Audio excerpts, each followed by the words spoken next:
Welcome back. It is Sunday, April 2nd in the NBA. My three favorite picks are on the way. Yesterday, let's do a recap. An 0-1 day. Brandon Ingram, we needed 13. He got us 12. He had an assist taken away. He had a rebound go right through his hands, and he had 5 rebounds and assists in the first 4 minutes of the game. Still ends on 12.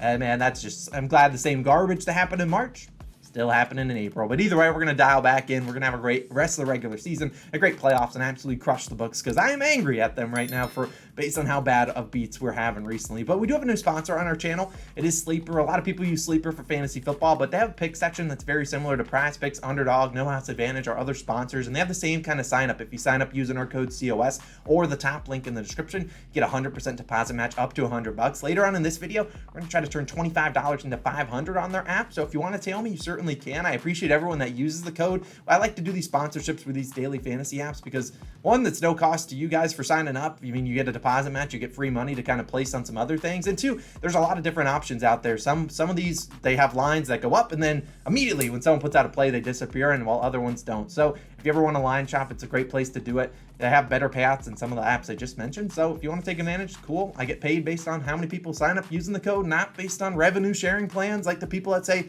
I sold out to the books. That's not how it works, but either way, I can't change their mind. They're already set in stone. But either way, hopefully you can change your mind on these next 3 picks that we're going to dive into. And the first one, so this guy on my shirt, Mr. Giannis Antetokounmpo, the Greek Freak, over 30.5 points, minus 108 on FanDuel. Now, I take this at 31.5, and as I always say, tonight we're getting Greek Freaky. Now, the Bucks are at home taking on the Sixers, and well, we look at both of these two teams. Where are they at in terms of the playoff competition? Now, the Milwaukee, 1.5 games above the Celtics for the number 1 seed. So they got 5 games left. They still have some incentive to play and go out there and keep trying hard and try to win. Now, the Sixers, you could argue they don't have as much of an incentive, although you don't want to go into the playoffs resting all your guys and then everyone's coming in rusty. But they are this 3 seed. They're 2.5 games behind the Celtics and 3.5 games above the Cavaliers. So barring any wild like 0-5 run or a 5-0 run from another team, they're going to be the 3 seed in the playoffs. But we look at Giannis. He's been great this year, averaging 33 points per game at home where he is today. And Giannis and the Bucks just absolutely got smacked last game they came out there. They were on that TNT Thursday game. And look, the Bucks lost by 41. I mean, they got absolutely destroyed. Giannis was 11 for 27 in that game, benched in the fourth quarter, didn't play any of that, and he had 24 points. But we've seen him play well against Philly. In his last 6 against them, 31, 32, 40, 21, 25, and 34 points. So he's over in 4 of those 5-6 games. I mean, and during that stretch, we saw Giannis shoot below 50% from the field in 3 of 6. So despite still going over in 4 of 6, did shoot below 50% in some of those games. One of the games, I think he went 4 for 15 from the free throw line. That's not great. But either way, Giannis, we know he averages 55% from the field. He's also a guy that plays a lot in the second and fourth quarter, so he comes in with the second unit, which is good because Joel Embiid, the elite rim protector, well, I anticipate plays today. If he doesn't play, sure, even better for us. But I anticipate he plays. He's a great rim protector, but he plays all the first and all the third quarter usually. Giannis normally plays 6-7 minutes and then gets benched and then comes in for the second quarter with the second unit. So that second unit for the Sixers, very vulnerable in the paint. So I think Giannis might do a lot of his scoring in there. So maybe if you want to wait to live bet him, maybe he starts slow and maybe he turns it on in the second quarter. Wouldn't surprise me. But I think the Greek Freak has a big night. We're getting Greek Freaky tonight. I'm taking his over 30.5 points. I think he has a big night.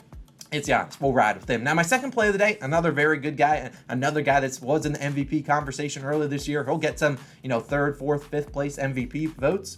It's Mr. Luka Doncic. I like his over 16.5 rebounds plus assists, minus 122 on FanDuel. Now, you can take this at 17.5. You can take his over in rebounds or assists, whichever one you feel more confident in. But I rather combine them because there's a chance you could have 12 rebounds, also a chance you could have 12 assists. You can do either of them. But only FanDuel and PointsBet have lines for him right now, and I understand why. I mean, they just played last night. They want to see exactly who's playing tonight. But if you want to go crazy, you're feeling crazy on this Sunday, triple doubles plus 480 if you're feeling spicy. Now, Luka and the Mavs, like I said, played yesterday, and they're in desperation mode. I mean, Jason Kidd said, all right, fine, I got no choice. Luka played 45 minutes. Kyrie Irving played 43. It was basically him, those two, and Tim Hardaway Jr. That was their whole offense. So you take those 3-point totals, you add about 15 points. That's basically all the points the Mavs are scoring today. And look, the Mavericks are on the road in ATL taking on the Hawks. And look, they have no choice to come out here and try to win this game. They got 4 games left. They're an 11 seed, a game back behind the Thunder, and they need help. They're not just going to get in the playoffs from winning the rest of their games. They need help. And you got to at least start by winning some games, and the Hawks are also looking for wins. So would it be surprising to see maybe the Hawks try to throw some double teams at Luka's way? No, but we've seen Luka play pretty well in his last 5 games versus Atlanta. 4 rebounds, 12 assists, 10 and 11, 11 and 7. You see the list goes on and on. He went over 16.5 and over 17.5 when the line probably goes up in 4 of those 5 games. Now, it's worth noting Luka played less than 40 minutes in all 5. There's a realistic possibility he plays 45 minutes again today. I mean, Jason Kidd, his hands are tied. He kind of has to play Luka and Kyrie a ton. And we've seen Luka, just in general, hit this line pretty frequently. In his last 6 games, he's had 24, 18, 20, 13, 18, and 18 rebounds plus assists. So he's gone over in 5 of those 6 games. His only miss was a game he played 28 minutes in, still got 13. And we've seen Luka, I'm very confident he plays at least 35 minutes today. This should be a close game. Look, he's over this line in 16 of his last 25 with 35 or more minutes. Over this in 10 of 13 games with 40-plus minutes this season. And the over-under is 243. We know the Hawks, they're going up and down the court. They don't care what. They ain't playing defense. They're going up and down the court trying to outscore you. Well, that's good for Luka. I have a lot more possessions for assists, but also some potential more rebound chances too. DeAndre Hunter, the best matchup for the Hawks against Luka, is going to be out for this game. So maybe we see them throw a couple double teams, make someone else beat you. Maybe we see Luka maybe get 10 assists. That's why I think a triple double's decent odds. But I think Luka has a big night filling up the stat sheet. He's going to play a ton of minutes. I think he can get a 17, probably 18 or more rebounds plus assists. Like we've seen Luka go off for like 15 rebound type games randomly here and there. This will be the spot to do it. And against the Hawks, I think it's a big matchup for him. They need a win in the worst way. I'll take Luka Doncic over 16.5 rebounds plus assists, minus 120. 2 on FanDuel, I think minus 120 on PointsBet is what it was right before the video. So we'll ride with Mr. Luka. Now, let's move on to my last play of the day. And we'll talk about a sleeper parlay, and we'll get on out of here. This one's going to be an under. It's Nicholas Claxton, under 13.5 points, minus 115 on Bet365. If this line goes down too quickly, consider taking the points plus rebounds under or PRA under if you can find that. Now, you can take that at 12.5 if you want to. I mean, I think Claxton either scores, 14, 18 points, or he stays under close to probably 10 or 11 points. Now, let's talk about Claxton and the Nets. They're at home taking on the Jazz today. Now, the Jazz are a team that I think they were going to make the playoffs, and they said, no, we'd rather a lottery pick, and they've just absolutely started to tank. But Lauri Markkanen probably doesn't play today. If he does, this makes this play even better, but I anticipate he does not play, and that's good. That's fine with me. Now, we've seen Claxton in March. This will be, I think, his first game in April. In March, 12.8 points per game, and he went under in 8 of 15 games played. So he was under more often than over, but he did over in 2 straight versus Atlanta and Houston. Now, Atlanta and Houston, both 2 decent matchups versus centers. I mean, they're 2 matchups that you can score if you're the opposing center, but today's matchup versus Utah, not really ideal for starting centers. Now, for starters,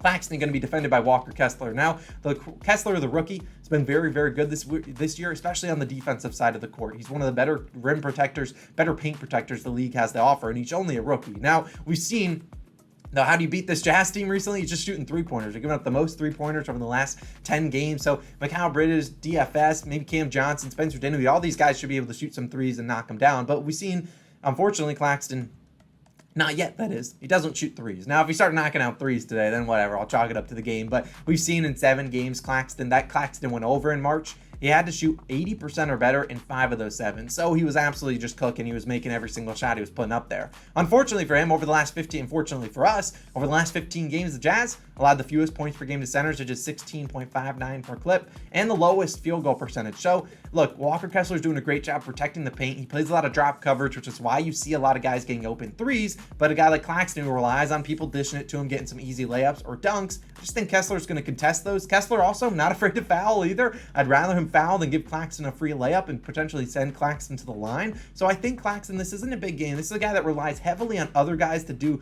and get him his open looks. I think this is bigger. Bridges, Cam Johnson, that type of game. This could be a blowout. It's a 10-point spread. The over-under is like 230 something, but so they're expecting points, but I don't necessarily think they all come from Claxton. I'm going to fade him. This could be a blowout here, but I'm not necessarily banking on a blowout to cash, but I think the under 13.5 points is the better side to be on. So I'll take Claxton under 13.5 points as my third and final play of the day. But of course, it's time for our sleeper. We have our entry here. We're trying to put $25 into $500. A reminder, you can sign up using our code COS or the top link in the description. You get a 100% deposit match up to $100. Take advantage of it. Like I said, very similar to PrizePicks, Underdog, and Fantasy, and all of our other sponsors. You just sign up using our code. You get that deposit match. Now let's talk about the 3 or 5 legs that I got here. Claxton under 13.5 points. Already talked about him. And Giannis all the way at the bottom under 30 or over 30.5 points. Those are 2 of them. Now 3 of the ones in the middle are all leans I did have. Now Banchero 34.5 PRAs.